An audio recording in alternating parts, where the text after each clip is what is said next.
We are doing a installation of a Salt Dog Pro 4000 CH right there for a client.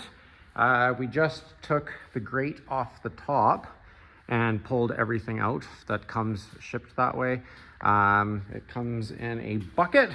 All the electronics are going to be kept in here, and they're going to be nice and dry. We haven't opened it yet. I'm hoping they're nice and dry.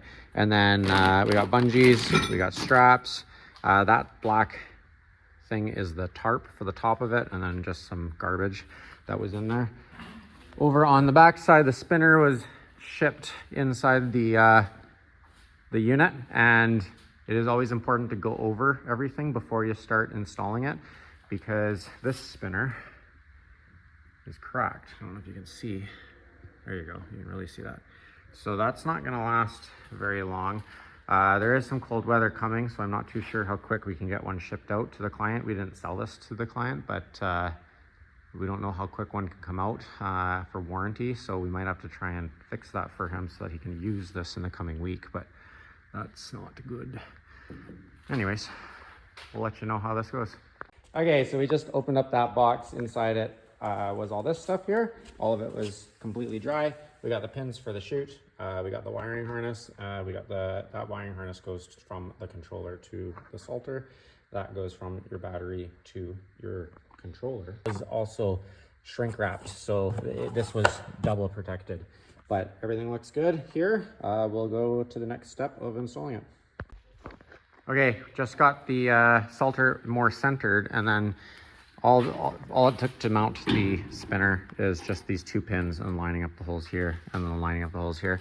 Super basic. Now we'll get it off the hoist and onto the truck and then back to work. Installation of this is pretty basic. This is the long black wire that connects to the controller.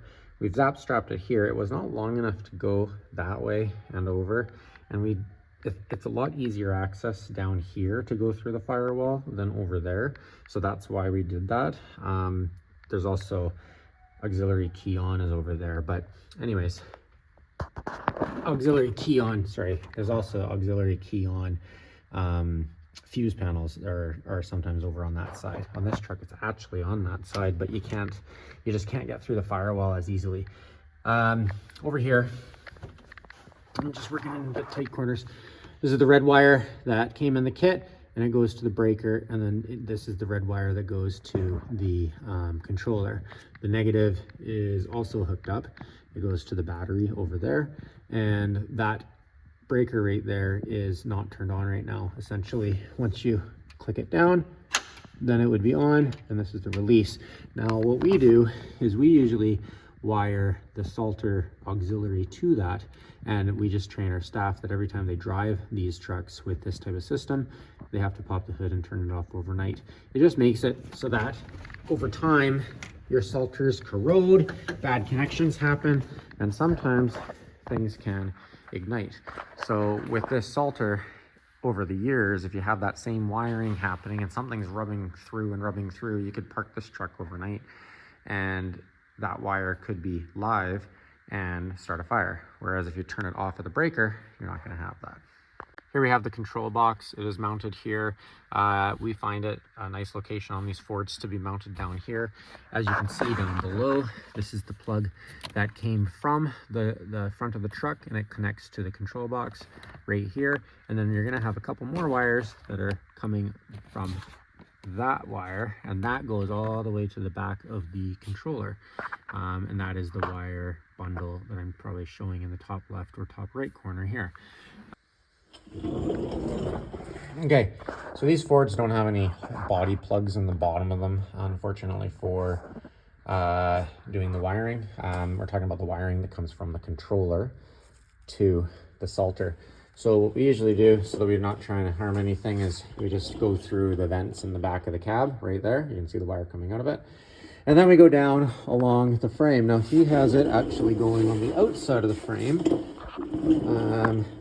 It's zap strapped to the outside, nice and tight. There's nothing sitting or hanging or anything like that. I actually prefer to go on the inside because then it's kind of protected, but it doesn't really matter. Sometimes it's hard because there's, on this case, I mean, there's this unit here. You can still go up and over through the frame along this way. But sometimes there's saddle tanks. I'll zoom out here. Sometimes there's saddle tanks along here, and you just simply can't go along the frame. So sometimes you do have to go on the outside, depending on the vehicle. So not really right or wrong. Just in this situation, if I was doing this 100% myself and not my employees, I probably would have gone on the inside of the frame. But again, not a big deal as long as it's clear of all pinch points. It's up against a shock mount right there, a leaf spring stopper. But that doesn't move and pivot, so it is secure and fine. And you just want to make sure that at the end, usually you can see right under here, that's a lot of excess that's coiled up right here. And the excess is there, and then it goes and plugs into the unit. So we've got this one down here and this here, and they get plugged into here. Everything for the most part is color coordinated, I believe, but anyways, actually it's not. Interesting. So once we get it plugged in, we'll show you how it works. So this is the wiring up here, and the one that comes this way, that was in the spool. I'll probably put it up on one of these corners, and that's the wiring that you have to run along the frame, and it plugs into the back of the Salter. Everything is fairly self-explanatory. It does say to verify that these wires are connected properly. You may have to change the polarization if the chain drive is going wrong or in the wrong direction. That is one thing that it noted. Same thing goes with the spinner. Right now, I'm gonna just demonstrate that if I turn the key on, this will not turn on right now because we don't have that breaker under the hood flicked. So once we flick that breaker, ouch, someone put a hoist right there. So once we flick this breaker, there you go. You can hear the Salter just turned on. Now, that is something actually that I don't like about these systems, or these Salters, is that whenever you turn this on or off, so there you go, now it's off. It'll gonna power out, there you go.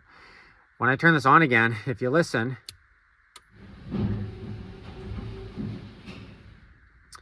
the spinner and I believe the auger turn on automatically for 3 seconds. I don't really like that system. It reminds me of the very small tailgate Salters, TGS 07s, where every time you turn this on or off, it doesn't, it cycles through. But anyways, everything functions as it should. Auger, I'm sure you guys can hear it. It's moving. Spinner is right there. And if we go to the back, I'll show you what it looks like. So there you have it. The chain drive is moving slowly. I don't have it set to a high speed. Spinner is spinning and everything is working smoothly. We did grease up every grease point that we could as per the instructions, and it just needs to be done. This is the vibrator. It comes with a very, very large vibrator. It was already installed, but we did have to connect the wiring to it, and it just plugs in right here. The wiring, I'm going to turn the Salter off. The spinner is right here. Same thing goes with the polarity. If you don't like the way that it is spreading, because it should be spinning this way, and if it's not, you can change the plugs around, switch them, and then it'll change the direction of this if you're running into that problem. All right, guys, that is it. That truck is gone, and we're doing another Salter install here, as well as a plow install for another client, guys. That Salter install went pretty seamless. I really want to thank you guys for watching. If that did help you in any way, shape, or form, please like and subscribe. Comment below what you liked, what you didn't like. I'm just trying to do things better, guys, but let's get more content out there. Salter installations, plow installations, as well as how to run your snow removal business properly with contracts and agreements and other issues that may come about. But like and subscribe, guys. Thanks for watching. Thanks for the support. Stay safe out there.